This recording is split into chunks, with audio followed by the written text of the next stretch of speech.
ప్రస్తుతం లైవ్ లో ఒక సంఘటన చోటు చేసుకుంది. తనూజ అలాగే పవన్ కళ్యాణ్ వీళ్ళిద్దరూ కూడా లివింగ్ ఏరియాలో కూర్చున్నారు. ఇక కూర్చున్న సమయంలో తనూజ పవన్ కళ్యాణ్ కి చాలా మంచిగా చెప్తుందని చెప్పాలి.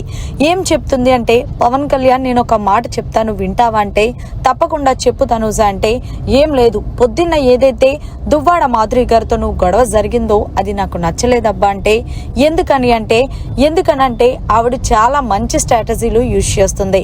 నిన్ను రెచ్చగొడుతుంది అంటే నువ్వు రెచ్చిపోతావనే. ముఖ్యంగా ఒకటి గుర్తుపెట్టుకో, ఆవిడ నీకన్నా వయసులో పెద్దది కాబట్టి నువ్వు ఏ విషయం అన్నా సరే, పైగా నువ్వు కెప్టెన్ కాబట్టి ఆచి తూచి చాలా నెమ్మదిగా మాట్లాడు అంటే, నేను అసలు పొద్దున్న నా తప్పే లేదు తనుజ, నువ్వు కిచెన్ లో లేవు కాబట్టి నేను చెప్తున్నాను.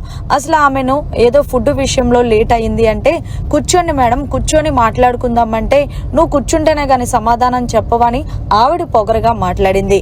అందుకే నాకు ఎక్కడో కాలింది అంటే అదే కదా. ఆవిడ కూడా బాధ ఏంటంటే, నువ్వు అనేసరికి నేను ఇంకోలా మాట్లాడతాను అన్నావు కదా, అందుకే ఆవిడ అలా తీసుకోలేకపోయింది. మనకంటే ఆవిడ చాలా పెద్దది కాబట్టి ఆమెకు కాకపోయినా ఆమె వయసు కన్నా మనం రెస్పెక్ట్ ఇవ్వాలి పవన్ కళ్యాణ్. సో ఏదైనా ఒకటి గుర్తుపెట్టుకో, నువ్వు బిగ్ బాస్ హౌస్ కి ఎందుకు వచ్చావు, దేనికి వచ్చావు మాత్రమే ఆలోచించు, అంతేగాని ఎవరితోని కూడా గొడవలు పెట్టుకోవడానికి కాదు. ఇంకొక విషయం ఏంటంటే, ఆవిడ నేను గ్రహించింది ఏంటంటే, కావాలని ఆవిడ ఒక ఫైర్ బ్రాండ్ అని క్రియేట్ చేసుకొని మనల్ని రెచ్చగొట్టి మనమే కొట్టుకునేలాగా చేసే అంత కెపాసిటీ ఆమెలో కనిపిస్తుంది. కాబట్టి నువ్వు మంచిగా ఆడు.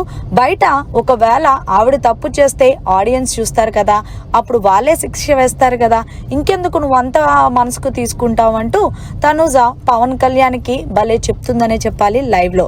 ఇక పవన్ కళ్యాణ్ అంటున్నాడు, వచ్చిన రోజే నా మీద నిఘా పెట్టింది, చూద్దాం ఏం జరుగుతుందంటూ మాట్లాడుకుంటున్నారు. మరి మొత్తానికి తనూజ పవన్ కళ్యాణ్ కి చెప్పిన మాటలు ఎలా అనిపించాయి అనేది కమెంట్ సెక్షన్ లో తెలియజేయండి. మరిన్ని లేటెస్ట్ లైవ్ అప్డేట్స్ కోసం చూస్తూనే ఉండండి మీడియా కార్నర్.